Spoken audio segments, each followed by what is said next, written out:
Pensar por conta própria parece algo bonito no discurso. Inspirador, até. Quase todo mundo diz que valoriza isso, em teoria. Mas existe um momento específico, silencioso, quase imperceptível, em que essa ideia começa a incomodar. É quando você deixa de repetir e começa a sustentar. Quando não apenas pensa, mas assume o que pensou. A partir daí, algo muda. Pessoas se afastam. Olhares ficam estranhos. O ambiente pesa. Conversas antes fluidas passam a ter freios invisíveis.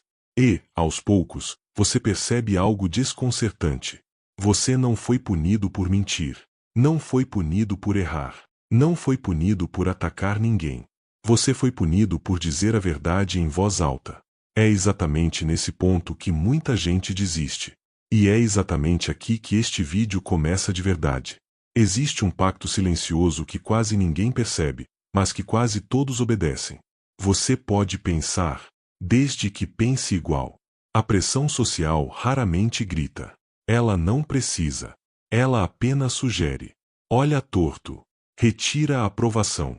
Retira afeto. Retira pertencimento. Aos poucos, a consciência aprende uma lição perigosa. Questionar dói. Pensar custa caro. E concordar parece mais seguro do que entender.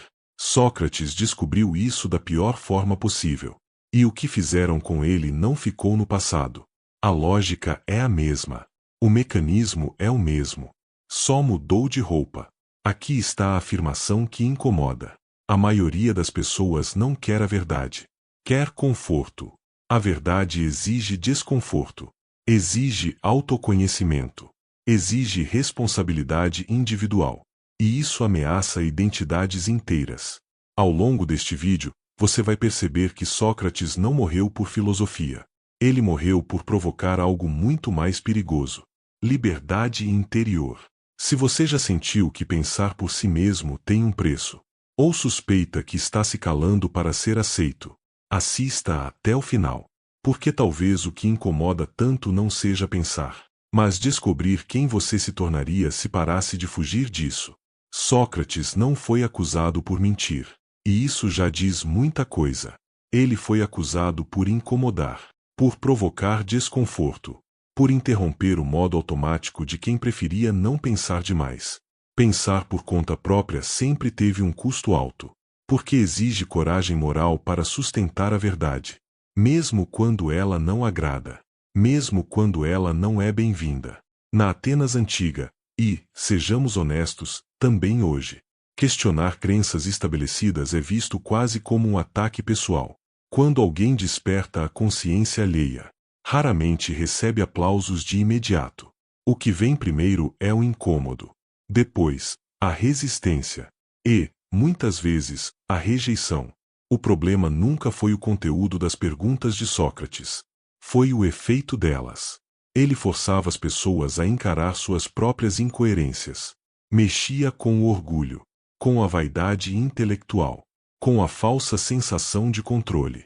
Isso gera pressão social, porque a maioria prefere quem confirma certezas, não quem provoca pensamento crítico. É como numa reunião de trabalho em que todos concordam por cansaço, e alguém levanta a mão para fazer aquela pergunta óbvia, que ninguém quer ouvir. O clima muda na hora, não muda? Há um ponto sutil aqui. Agradar é confortável. Questionar é arriscado. Sócrates escolheu o risco, porque entendia que a liberdade interior vale mais do que uma aceitação vazia.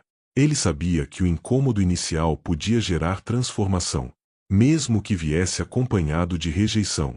E isso levanta uma pergunta silenciosa, daquelas que começam a apertar por dentro. Por que tanta gente prefere atacar quem questiona, em vez de examinar o que está sendo questionado? Talvez porque o problema nunca tenha sido a pergunta, mas a ilusão de saber que ela ameaça. Sócrates tocava num ponto que continua extremamente atual. O maior perigo não é a ignorância, é a certeza falsa. Quando alguém acredita que já sabe tudo, fecha a porta do autoconhecimento, bloqueia qualquer possibilidade de transformação. A verdade deixa de ser buscada e passa a ser defendida como um troféu. Sem perceber, A pessoa troca aprendizado por autoproteção. Sócrates percebia algo que muita gente ainda evita admitir. Quem menos sabe costuma falar com mais convicção. Essa ilusão de saber cria uma zona de conforto mental, onde o pensamento crítico é visto como ameaça. É como alguém que se recusa a ouvir opiniões diferentes, porque sempre fez assim. O problema não está no hábito, está na recusa em revisá-lo. Crescer exige desconforto, e nem todo mundo está disposto a pagar esse preço. Sócrates não dizia eu sei. Ele dizia, vamos examinar juntos. Isso desmontava o jogo social, porque expunha a fragilidade das certezas alheias. Ao fazer isso, ele convidava a responsabilidade individual, pensar por si mesmo, em vez de repetir ideias prontas. E quando alguém aceita esse convite, algo começa a mudar por dentro. Uma inquietação saudável surge. Mas essa inquietação nos leva a outro ponto sensível. E quando não é um indivíduo, mas a multidão inteira, que decide o que é verdade?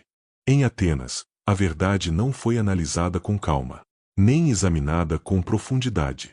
Ela foi colocada diante de uma multidão, ansiosa por manter a própria ordem interna. Quando muitos decidem juntos, o senso crítico individual costuma se diluir. A consciência pessoal dá lugar ao conforto do grupo. A verdade, nesse cenário, passa a ser votada, não compreendida. Sócrates enfrentou algo que hoje reconhecemos facilmente: a força da pressão social. A opinião coletiva tem um poder quase hipnótico, porque oferece pertencimento, em troca de silêncio. É assim no cancelamento moderno, nas redes sociais, no ambiente de trabalho, até dentro da família. Basta discordar da narrativa dominante para sentir o peso do isolamento. E diante disso, muitos preferem abrir mão da liberdade interior para não serem excluídos. O problema é que a multidão raramente julga fatos. Ela reage a emoções: medo, orgulho ferido, desejo de conformidade. Tudo isso molda decisões, muito mais do que a razão. Sócrates expôs esse mecanismo ao insistir no pensamento crítico, e isso soou como provocação. Quando ninguém quer ser o primeiro a discordar, quem ousa pensar, vira inimigo comum. Mas isso nos leva a um ponto ainda mais delicado. Porque quem diz a verdade costuma ser visto como arrogante quando alguém aponta incoerências. Com calma e honestidade, raramente é recebido com gratidão. Na maioria das vezes, soa como arrogância. Não porque a pessoa esteja se colocando acima das outras, mas porque a verdade tem um efeito colateral inevitável. Ela expõe falhas. E ninguém gosta de ter suas certezas questionadas em público, especialmente quando isso ativa uma consciência que estava adormecida. O desconforto não nasce da mensagem, nasce do espelho que ela oferece. Sócrates não dizia, vocês estão errados. Ele fazia perguntas simples, quase ingênuas. Ainda assim, isso era suficiente para provocar irritação. É o mesmo que acontece quando alguém nos faz refletir sobre hábitos que sabemos não serem bons. A reação comum é defensiva, porque o pensamento crítico exige admitir limites, e isso fere o ego. Por isso, quem fala com clareza costuma ser rotulado como soberbo. É uma estratégia inconsciente de autoproteção, desqualificar o mensageiro, para não lidar com a mensagem. Sócrates pagou esse preço ao escolher a coragem moral, em vez da aprovação. E aqui surge um novo incômodo. Se dizer a verdade gera rejeição, quantas máscaras usamos no dia a dia? Só para evitar esse atrito, Sócrates se recusou a fazer o que muitos fariam para se salvar. Ele não suavizou o discurso, não pediu desculpas que não sentia, não representou um papel mais aceitável. Ele entendeu algo essencial.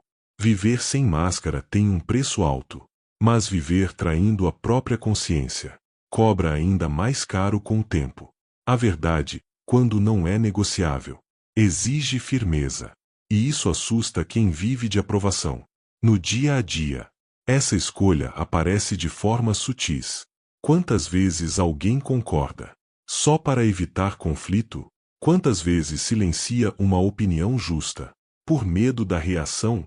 Cada pequena concessão parece inofensiva, mas vai corroendo a liberdade interior. Sócrates escolheu o caminho oposto. Assumiu o desconforto imediato para preservar o autoconhecimento e a coerência entre discurso e ação. Viver sem máscara significa aceitar que nem todos vão gostar de você. E tudo bem. Esse tipo de postura exige coragem moral e fortalece a responsabilidade individual. Sócrates sabia que agradar a todos era impossível, então preferiu ser fiel a si mesmo. Mas essa integridade tem um efeito colateral perigoso. Para qualquer sistema, ela inspira outros a fazerem o mesmo. E é aí que o medo entra em cena, como ferramenta de controle. A cidade não queria justiça, queria silêncio. Quando a verdade começa a circular, ela ameaça estruturas inteiras. E o medo surge como a forma mais eficiente de contenção. Sócrates entendeu isso cedo. Não se tratava mais de debate. Tratava-se de dar um exemplo público. Punir um indivíduo é uma maneira rápida de educar a multidão pelo receio. O medo funciona porque é coletivo. Ninguém quer ser o próximo. Então a pressão social faz o resto do trabalho. Pessoas passam a se autocensurar, abandonam o pensamento crítico, trocam liberdade interior por segurança aparente. É assim que sociedades inteiras se tornam dóceis, não pela força constante, mas pela ameaça simbólica que paira no ar. Sócrates expôs esse mecanismo. Ao se manter firme, mesmo sabendo do risco, ele mostrou que o medo só controla quem não assumiu a própria responsabilidade individual. Quando alguém aceita o desconforto de sustentar a própria consciência, o medo perde parte do poder. E isso é perigoso para qualquer sistema baseado na obediência. Mas a pergunta que fica é outra. Se o medo é tão eficaz, por que tanta gente prefere uma mentira confortável? A verdade que liberta. A verdade exige movimento. Ela pede revisão de hábitos, mudança de postura, às vezes, abandono de privilégios. A mentira confortável, não. Ela permite que tudo continue exatamente como está. Sócrates percebeu isso claramente. O problema nunca foi o conteúdo do que ele dizia. Foi o que suas palavras obrigavam as pessoas a fazerem consigo mesmas. Pensar, rever, mudar. A maioria evita esse processo, porque ele gera desconforto interno. Questionar crenças antigas ameaça identidades inteiras, construídas ao longo de anos. É mais fácil repetir o que todos dizem do que assumir a responsabilidade individual de formar uma opinião própria. A pressão social recompensa quem concorda e pune quem pensa diferente. E isso molda comportamentos silenciosamente. Sócrates, ao insistir no pensamento crítico, expôs esse pacto coletivo de auto-engano. A mentira não era falta de informação. Era uma escolha emocional. Para preservar o status quo, a liberdade interior assusta, porque vem acompanhada de mudanças reais. E quando alguém mostra, com o próprio exemplo, que é possível viver sem esse auto-engano, surge um incômodo inevitável. E se for possível escolher outro caminho, é nesse ponto que a história da sua virada mais profunda. Sócrates tinha alternativas. Poderia suavizar o discurso, pedir perdão, prometer silêncio, ou até fugir. Nada disso lhe faltava como opção concreta. Mas ele entendeu algo que poucos percebem. Viver sem coerência é uma forma lenta de morrer por dentro. Escolher a verdade, naquele momento, foi escolher a si mesmo. E isso exigiu uma coragem moral rara. Ele sabia que escapar significaria trair tudo o que ensinou. Como falar de autoconhecimento e responsabilidade individual? Se, diante da pressão máxima, abandonasse os próprios princípios, essa decisão não foi impulsiva, foi lúcida. Sócrates aceitou o desconforto final para preservar a liberdade interior. Mostrou que caráter não se negocia quando fica caro demais. Esse é o ponto de virada emocional da história. Não se trata mais de filosofia. Trata-se de exemplo. Quando alguém escolhe ser fiel à própria consciência, mesmo sob ameaça, algo muda no ambiente. A decisão de Sócrates ecoa até hoje, porque revela uma pergunta incômoda: o que vale mais? Continuar existindo a qualquer custo, ou viver em alinhamento com quem se é? E essa escolha abre uma ferida ainda maior no coletivo. Quando Sócrates foi condenado, não foi apenas um homem que perdeu a vida. O que morreu primeiro foi o espaço para o diálogo honesto. Quando uma voz é silenciada por dizer a verdade, a mensagem é clara. Pensar tem consequências. A consciência coletiva aprende rápido que é mais seguro se adaptar do que questionar. O silêncio imposto não elimina ideias, apenas as empurra para a sombra. Sem pensamento crítico, a sociedade começa a girar em círculos, repete erros, com novas justificativas. A pressão social transforma pessoas lúcidas em espectadores passivos, e a liberdade interior vai sendo trocada por conformidade. Aos poucos, a capacidade de discordar se torna rara, e isso empobrece tudo. Sócrates entendia que calar alguém é interromper um processo de transformação que vai muito além do indivíduo. Quando a responsabilidade individual é sufocada, o medo ocupa o lugar do debate. E o mais trágico é que muitos acreditam estar em paz, quando na verdade só estão anestesiados. Isso nos leva à última inquietação inevitável.